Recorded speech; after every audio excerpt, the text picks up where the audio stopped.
Msisahau kelele ya watu wa Nairobi bwana. Chama imerudi. Chama imerudi.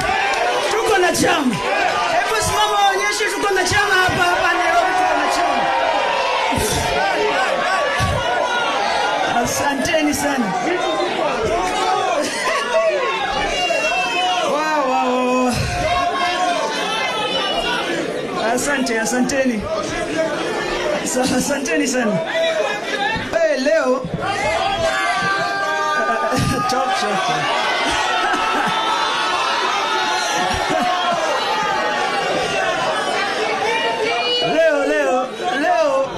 Leo asubuhi niliamka, sikujua I was going to finish the day being nominated as a deputy party leader. Niliitwa na wa chairman na walisema nilifikiri tu ni mkutano ya kuzungumza juu ya mambo ya Nairobi. Lakini vile watu wa Nairobi wameniset, vile nimeona wanachama wanipanga na wana uoga, basi hivyo tuende mbele, nitasimama hiyo kiti.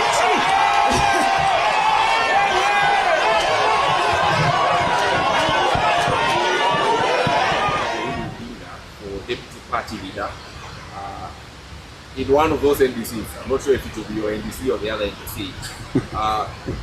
Is it something you'll consider? Clearly, the position they are aiming for is your position.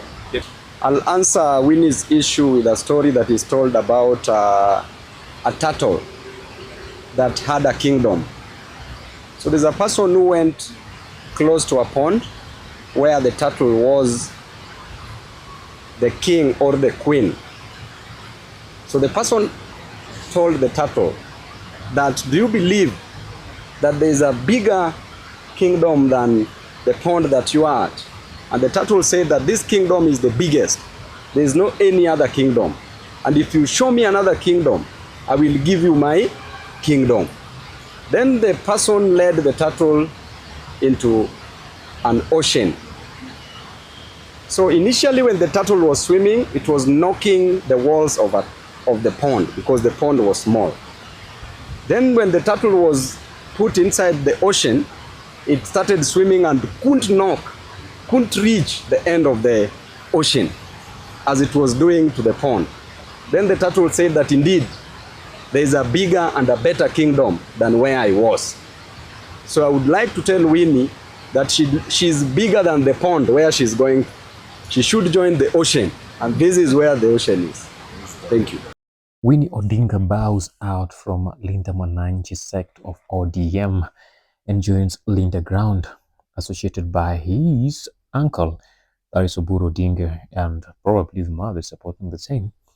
And this one is sending shockwaves around the Kenyan GNZs who had vowed, or who was vowed to teach the UDA Odium coalition a lesson come 2027.